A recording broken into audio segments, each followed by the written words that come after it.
Hello friends, welcome to our channel the learning easy. आज हम लोग डिस्कस करने वाले हैं 3 सितंबर 2020 की मोस्ट इंपॉर्टेंट करंट अफेयर्स को। तो चलिए अपने सेशन को स्टार्ट करते हैं।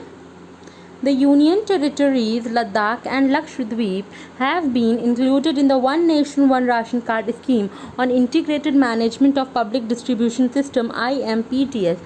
After the integration of these two UTs, a total of 26 states and union territories connected with the scheme and will benefit about 65 crore people। तो बात ये कही जा रही है कि जो लद्दाख और लक्षद्वीप हैं, ये जो केंद्र शासित प्रदेश हैं, यूनियन टेरिटरीज हैं, इनको अब इंक्लूड कर लिया गया है one nation one ration card के अंतर्गत on integrated management of public distribution system (IMPTS) पे इनको जो है basically one nation one ration card में अब इन दोनों यूटीज़ को, इन दोनों यूनियन टेरिटरीज़ को इंक्लूड कर लिया गया है ना। इनका कौन कौन सी यूनियन टेरिटरीज़ हैं? लद्दाख एंड लक्षद्वीप। और अब इनके इंटीग्रेशन के बाद, इन दोनों के इंक्लूड होने के बाद क्या हो गया है कि अब टोटल 26 स्टेट्स और यूनियन टेरिटरीज़ मिलाएं अगर इस स्कीम में, तो टोटल 26 स्टेट और यूनियन टेरिटरीज हैं जो कि कनेक्टेड हैं इस स्कीम से, और ये नियर अबाउट 65 करोड़ पीपल को अब बेनिफिट करेंगी। तो इम्पॉर्टेंट है कौन सी दो केंद्र शासित प्रदेश है, यूनियन टेरिटरी को हाल ही में इंक्लूड किया गया one nation one ration card scheme में, तो वो है लद्दाख एंड लक्षद्वीप। और अब टोटल कितने स्टेट्स या कितने यूनियन टेरिटरीज हैं टोटल जो अब इस स्कीम के अंतर्गत इंक्लूडेड है, तो ये 26 स्टेट्स और यूनियन टेरिटरीज हैं, इंक्लूडेड हैं अब इस स्कीम के अंतर्गत। स्कीम का नाम है one nation one ration card. Amidst continuing tensions with China, the government has banned 118 more mobile applications with Chinese links, including the popular gaming app PUBG that it said are prejudicial to the sovereignty and integrity of India। तो basically जैसे कि हम जानते हैं कि China और India के जो रिश्ते हैं वो अब मतलब उसमें टेंशन्स हैं, ख़राब होते जा रहे हैं। तो अब क्या करा है गवर्नमेंट ने 118 मोबाइल एप्लीकेशंस जो चाइनीज़ एप्लीकेशंस हैं, 118 और मोबाइल एप्लीकेशंस को बैन कर दिया है। इसमें फेमस जो गेम है जिसका नाम है PUBG, वो भी अब इंक्लूडेड है। और ये बेसिकली ये कहा जा रहा है कि ये जो है इसलिए किया गया है जिससे कि हमारी जो भी सॉवरेनिटी है और इंटीग्रिटी है इनको हार्म ना पहुँचे, बेसिकली इसलिए इनको जो है अब इन चाइनीज़ ऐप को जो है बैन कर दिया है इंडियन गवर्नमेंट ने। और कितने और चाइनीज़ ऐप को बैन किया, तो ये है 118 apps. Hollywood actor Channing Tatum, American, announced the release of his first book, a children's picture book titled The One and Only Sparkella। Way Hollywood actor हैं, नाम है चैनिंग टैटम, अमेरिकन हैं ये। इन्होंने अपनी जो है नई बुक के बारे में घोषणा की है। ये अपनी जो है पहली बुक जो है उसकी घोषणा की है इन्होंने। बुक का नाम है, ये बेसिकली चिल्ड्रन पिक्चर बुक है, बच्चों की ये पिक्चर बुक है, और इस बुक का नाम है द वन एंड ओनली स्पार्केला। और ये बुक जो है किसने जो है कौन रिलीज़ करने वाला है इसको, तो इनका नाम है, ये हॉलीवुड एक्टर है, नाम है चैनिंग टैटम, अमेरिकन है ये, और ये बुक रिलीज़ करने वाले हैं। Joint Secretary in the Ministry of Civil Aviation Usha Padhe has been given additional charge as Director General of Bureau of Civil Aviation Secretary BCAS। बात ये कही जा रही है, जॉइंट सेक्रेटरी है मिनिस्ट्री ऑफ सिविल एविएशन में, नाम है उषा पाढ़े, और अब जो है क्या किया जा रहा है, इनको एडिशनल चार्ज दिया जा रहा है as a director general of bureau of civil aviation security. तो bureau of civil aviation security के डायरेक्टर जनरल के रूप में अब ये एडिशनल चार्ज इनके पास है, अब ये कार्यभार संभालेंगी। नाम है उषा पाढ़े। और ये इंपॉर्टेंट क्यों है, क्योंकि ये पहली वुमेन है और तीसरी IAS ऑफिसर हैं जिनको जो है इस पोस्ट पर अपॉइंट किया जा रहा है। तो ये पहली वुमेन है और तीसरी IAS ऑफिसर हैं जिनको अपॉइंट किया जा रहा है as the director general of bureau of civil aviation security. और ये किसको सक्सीड कर रही हैं, ये सक्सीड कर रही हैं राकेश अस्थाना को। अब मैंने यहाँ ये चीज़ मेंशन इसलिए की है या राकेश अस्थाना को, क्योंकि इन्होंने जो है, जो इनका भी रिसेंट अपॉइंटमेंट हुआ है, इनको अपॉइंट किया गया है as the director general of border security force, BSF के डायरेक्टर जनरल के रूप में राकेश अस्थाना को अपॉइंट किया गया है। और अब इनकी जगह जो कार्यभार संभालेंगी as the director general of bureau of civil aviation security, उनका नाम है उषा पाढ़े। और ये पहली वुमेन और तीसरी IAS हैं जो है इस पोस्ट को संभालेंगी। और ये joint secretary of ministry of civil aviation तो हैं ही, साथ ही साथ इनको एडिशनल चार्ज भी मिला है at the director general of bureau of civil aviation security. अच्छा, सिविल एविएशन मिनिस्टर कौन है, तो उनका नाम है हरदीप सिंह पुरी, और उत्तर प्रदेश से ये राज्यसभा MP हैं। India, Japan, and Australia agreed to launch a trilateral supply chain resilience initiative in the Indo-Pacific region. The initiative will help in building a resilient supply chain with focus on free, transparent trade and investment environment in the region. तो बात ये की जा रही है कि India, Japan और Australia इन्होंने अग्री किया, ये इन्होंने बेसिकली मिलकर एक ये trilateral supply chain resilience initiative इसको लॉन्च किया है इंडो पैसिफिक रीजन में। इसको लॉन्च किया गया और ये किया क्यों गया है? बेसिकली ये इनिशिएटिव हेल्प करेगा एक supply chain, resilient supply chain को बिल्ड करने में ये इनिशिएटिव मददगार रहेगा और ये फोकस करेगा किस चीज़ पे? फ्री, ट्रांसपेरेंट ट्रेड और इन्वेस्टमेंट एनवायरनमेंट पे ये फोकस करेगा इस इंडो पैसिफिक रीजन पे। और इसके लिए इंपॉर्टेंट ये है कि किसने trilateral supply chain resilience initiative को लॉन्च किया है। इन trilateral supply chain resilience initiative को किसने जो है लॉन्च किया है? तो ये है India, Japan and Australia. India, Japan and Australia. In the wake of coronavirus outbreak, the budget airlines SpiceJet introduced a portable ventilator for patients with mild to moderate breathing issues. Basically जैसे कि हम जानते हैं कि कोविड-19 outbreak चल रहा है, तो इसको ध्यान में रखते हुए ऐसे पेशेंट्स जिनको ब्रीदिंग इश्यूज़ हैं, सांस लेने में दिक्कत है, उनके लिए SpiceJet ने क्या किया? इन्होंने इंट्रोड्यूस किया। ये बेसिकली पोर्टेबल वेंटिलेटर है पेशेंट्स के लिए और ये basically mild to moderate ventilator है और जिन पेशेंट्स को ब्रीदिंग प्रॉब्लम है उनके लिए ये जो है फैसिलिटी प्रोवाइड की है स्पाइसजेट ने। डब दैट स्पाइस ऑक्सी, इसका नाम है स्पाइस ऑक्सी। इसका क्या नाम है? Spice oxy. The compact ventilator was design by engineers of SpiceJet technique, a subsidiary of SpiceJet. और इसको डिज़ाइन किया है स्पाइसजेट टेक्निक के इंजीनियर्स ने, जो कि सब्सिडरी है स्पाइसजेट की। और स्पाइसजेट ने जो लॉन्च किया है, जो ये इंट्रोड्यूस किया है पोर्टेबल वेंटिलेटर पेशेंट्स के लिए, उसका नाम क्या है? तो इसका नाम है spice oxy. The Embassy of Poland and Polish Institute in Delhi has recently illuminated Qutub Minar in white and red, Poland's national colours. Basically जो पोलैंड एम्बेसी ऑफ पोलैंड है एंड पॉलिश इंस्टीट्यूट है दिल्ली, इन्होंने recently illuminate किया, मतलब कुतुब मीनार को पूरा red and white colour से illuminate किया है, जो कि ये क्या है? ये पोलैंड का नेशनल कलर्स हैं, उसी से इल्यूमिनेट किया गया, उसी से दर्शाया गया है कुतुब मीनार को। And it was done to commemorate, और ये किया क्यों गया था? It was done to commemorate the 40th anniversary of the creation of solidarity movement of Poland. और ये बेसिकली इसलिए किया गया था, इस चीज़ को याद करने के लिए किया गया था, क्योंकि 40th एनिवर्सरी मनाई गई थी सॉलिडेरिटी मूवमेंट ऑफ पोलैंड की। 40th एनिवर्सरी मनाई गई थी, 40वीं वर्षगांठ मनाई गई थी, और इसलिए कुतुब मीनार को इल्यूमिनेट किया गया था वाइट एंड रेड कलर से, जो कि पोलैंड के नेशनल कलर्स हैं।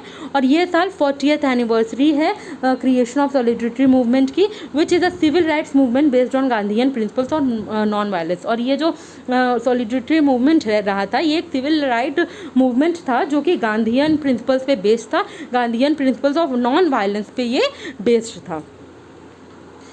The Ministry of State Independent Charge for Power and New and Renewable Energy, Rajkumar Singh, launched the Pan-India Green Term Ahead Market in New Delhi virtually for electricity. तो ये minister of state independent charge for power and new and renewable energy, ये कौन है? तो ये इनका नाम है राजकुमार सिंह। और इन्होंने क्या किया? राजकुमार सिंह जी ने लॉन्च किया है the pan India green term ahead market को, इसको इन्होंने न्यू दिल्ली में लॉन्च किया था वर्चुअली।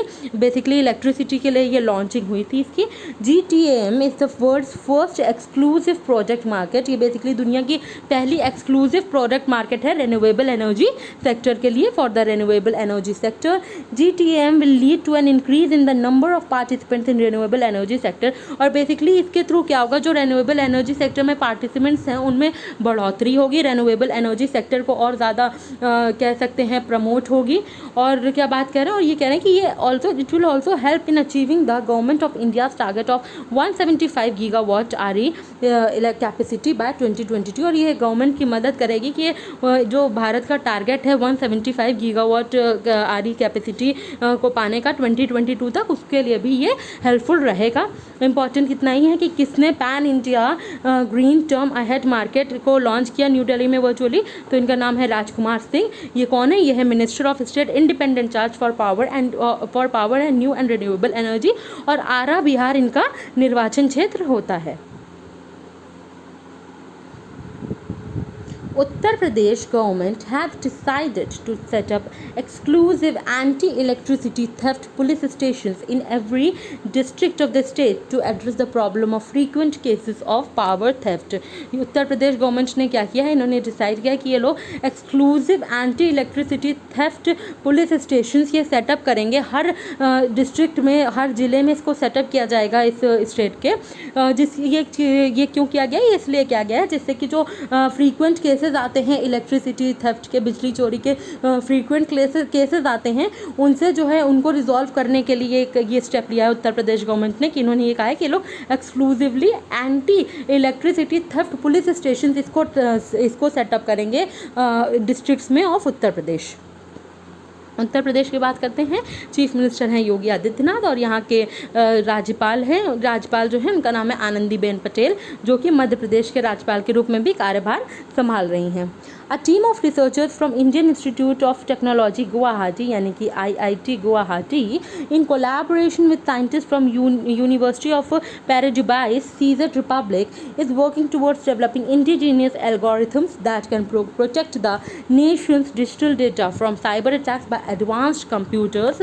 तो बेसिकली एक टीम है रिसर्चर्स की IIT गुवाहाटी से, Indian institute of technology Guwahati से, उन्होंने कोलैबोरेट किया है कहाँ के साइंटिस्ट के साथ, यूनिवर्सिटी ऑफ पैराजुबाई सीजर रिपब्लिक में है ये, और यहाँ के साइंटिस्ट के साथ IIT गुवाहाटी ने कोलैबोरेट किया, और ये लोग एक इंडिजीनियस बेसिकली एल्गोरिथम डेवलप करने की बात कर रहे हैं। इसके थ्रू क्या होगा, जो भी डेटा होता है, नेशनल डिजिटल डेटा होता है, उसको जो है साइबर अटैक्स जो होते हैं उनसे प्रोटेक्ट करने के लिए ये इंडिजीनियस एल्गोरिथम जो है डेवलप करने की बात कही है। और इसके लिए IIT गुवाहाटी ने कोलैबोरेट किया है किसके साथ, यूनिवर्सिटी ऑफ पैराजुबाई सीजर रिपब्लिक के साथ इन्होंने कोलैबोरेशन की है। Bollywood filmmaker Karan Johar authored a children's picture book titled The Big Thoughts of Little Love, inspired by his twins Yash and Ruhi। Basically Karan Johar जो कि बॉलीवुड फिल्म मेकर हैं, इन्होंने क्या किया है, एक पिक्चर बुक बच्चों के लिए एक पिक्चर बुक ऑथर की है जिसका नाम है the big thoughts of little love. इन्होंने ये जो है ऑथर की है बुक, और ये नाम है बुक का the big thoughts of little love, और ये इन्होंने ऑथर की है इंस्पायर्ड बाय हिज ट्विंस, इनके ट्विंस हैं उनसे इंस्पायर होकर इन्होंने बुक ऑथर की है, नाम है यश एंड रूही, और इन्हीं से इंस्पायर होकर ये बुक इन्होंने ऑथर की, नाम है the big thoughts of little love. और करण जौहर ने 2017 में भी एक बुक जो है लॉन्च की थी, और अब इन्होंने ये बुक लॉन्च की है जिसका नाम है the big thoughts of little love, और ये है करण जौहर की ये बुक है, और ये है Bollywood film maker. Adani Group has become the world's largest solar power generation asset owner in terms of operating under construction and awarded solar projects according to the latest rankings of global solar companies by Mercom Capital। Adani Group जो है ये दुनिया का सबसे बड़ा solar power generation asset हो गया है, एसेट ओनर हो गया है in terms of operating under construction और अवॉर्डेड सोलर प्रोजेक्ट्स में। ये दुनिया का क्या हो गया, अदानी ग्रुप ये दुनिया का सबसे बड़ा सोलर पावर जनरेशन एसेट हो गया है और एसेट ओनर हो गया है। और अकॉर्डिंग टू, और ये जो रैंकिंग्स आई हैं, ये रैंकिंग दी किसने है, ये रैंकिंग दी है ये एक ग्लोबल सोलर कंपनी है जिसका नाम है मरकॉम कैपिटल, इन्होंने ये रैंकिंग दी है। और इम्पॉर्टेंट ये है कि कौन है दुनिया का largest solar power generation asset owner हो गया, तो इसका नाम है Adani group, Adani group. Sports Authority of India has sanctioned the national rowing camp in Pune from 1st October onwards। 1 अक्टूबर से पुणे में क्या होगा, नेशनल रोइंग कैंप लगेगा। कहाँ पे, पुणे में। वेन्यू याद रखिएगा, पुणे में नेशनल रोइंग कैंप लगेगा फ्रॉम 1 अक्टूबर ऑनवर्ड्स, और ये स्पोर्ट्स अथॉरिटी ऑफ इंडिया ने ये सैंक्शनिंग की है। In a first, Amul has become the only Indian dairy brand to make into the global top 20 list of Rabobank। Amul जो है ये the only Indian dairy brand हो गया, इकलौता भारत का डेयरी ब्रांड हो गया है जो ग्लोबल टॉप 20 लिस्ट में आ चुका है Rabobank की। The list was released by the Dutch multinational banking company। ये बेसिकली Rabobank क्या है, ये एक डच मल्टीनेशनल बैंकिंग कंपनी है जिसने प्लेस किया है जिसने प्लेस किया है अमूल को जिसको हम लोग Gujarat cooperative milk marketing federation के नाम से भी जानते हैं, 16th पोजीशन में इन्होंने रखा है अमूल को विद एन अमूल का एनुअल टर्नओवर है $5.5 बिलियन या ₹38,500 करोड़। और besides this the list also feature Switzerland Nestle, और इसमें टॉप किसने किया? स्विट्जरलैंड के नेस्ले ने इसमें टॉप किया है, टॉप में रही at the top with the annual turnover of $22.1 billion. तो इसमें इंपॉर्टेंट खाली इतना ही है, पहले तो ये अमूल ये इकलौता इंडियन ब्रांड हो गया है जो टॉप 20 डेयरी कंपनीज़ में है, टॉप 20 डेयरी कंपनीज़ में है। और ये रैबो बैंक ने ये रैंकिंग निकाली है। रैबो बैंक एक डच मल्टीनेशनल बैंकिंग कंपनी है। अमूल जो है जिसको हम लोग Gujarat cooperative milk marketing federation के नाम से भी जानते हैं, ये जो है 16th पोजीशन में है। और इसमें टॉप किसने किया है? ये स्विट्जरलैंड की कंपनी है नेस्ले, तो नेस्ले ने इसमें टॉप किया है।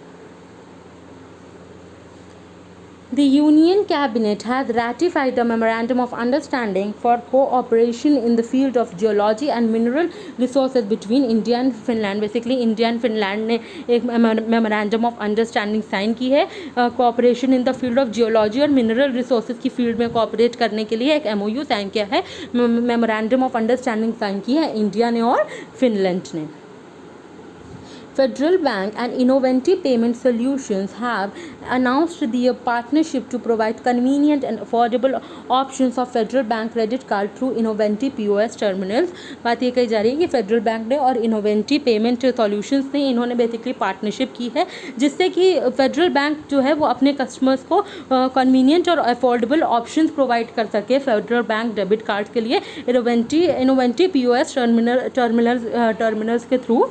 और ये जो पार्टनरशिप है ये क्या करेगी? This partnership will offer convenient EMI options to over 7.5+ million Federal Bank debit card holders at over 70,000+ Innoviti POS terminals across 1,000+ cities. और ये जो पार्टनरशिप है ये जो है जो फेडरल बैंक के कार्ड होल्डर्स हैं उनको EMI ऑप्शंस देगी 7.5 to over 7.5 million plus Federal Bank debit card holders को क्या करेंगे ये लोग?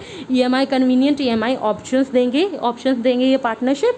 और at over 70,000 Innoviti POS terminals across 1,000+ cities. और ये बेसिकली 70,000+ इनोवेंटी POS टर्मिनल्स के थ्रू ये फैसिलिटी दी जाएगी अक्रॉस 1,000+ सिटीज़। और इसके लिए फेडरल बैंक, कौन सी बैंक? फेडरल बैंक ने पार्टनरशिप किया है इनोवेंटी पेमेंट सॉल्यूशंस के साथ। A 1-year extension was given to L.C. Goyal as the chairman and managing director of India Trade Promotion Organization (ITPO) and he will continue in the post till September 1, 2021। Basically कार्यभार इनका जो है extend हुआ है, कार्यकाल extend हुआ है किनका? एल.सी. गोयल का। और ये कौन है? ये चेयरमैन एंड मैनेजिंग डायरेक्टर हैं India Trade Promotion Organisation ITPO के, ये चेयरमैन एंड मैनेजिंग डायरेक्टर है। और एल.सी. गोयल जी का क्या है? कार्यभार जो है कार्यकाल एक्सटेंड हुआ है 1 साल के लिए, 1 ईयर के लिए इनका टर्म एक्सटेंड हुआ है as the chairman and managing director of India Trade Promotion Organisation. और ये अपनी पोस्ट में कब तक रहेंगे? He will be in his post till September 1, 2021।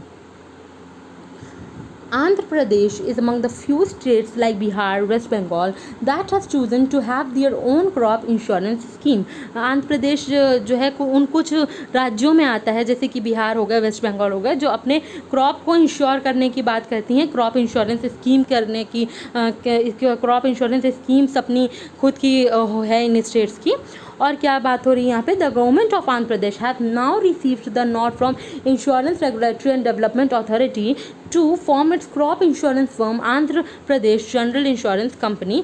तो बेसिकली खुद की insurance crop insurance scheme Andhra Pradesh की है, उन स्टेट में है ही। अब आंध्र प्रदेश गवर्नमेंट ने क्या किया? इन्होंने परमिशन ले ली है किससे? Insurance regulatory and development authority IRDAI से। ये क्या है? ये जो insurance regulatory and development authority है ये रेगुलेटरी बॉडी है इंश्योरेंस सेक्टर की। तो अब क्या हुआ है? इन्होंने आंध्र प्रदेश गवर्नमेंट को परमिशन दे दी है कि वो अपना जो है क्रॉप इंश्योरेंस फर्म जो है खुद की रख सकते हैं, जिसका नाम रहेगा crop insurance Andhra Pradesh general insurance company. या इनकी कंपनी अब जो है ये फॉर्म करने के लिए परमिशन मिल गई है आंध्र प्रदेश को। किससे? इंश्योरेंस रेगुलेटरी डेवलपमेंट अथॉरिटी से इनको ये परमिशन मिल गई है आंध्र प्रदेश स्टेट को। और नाम, ये कंपनी का नाम रहेगा crop insurance firm Andhra Pradesh general insurance company.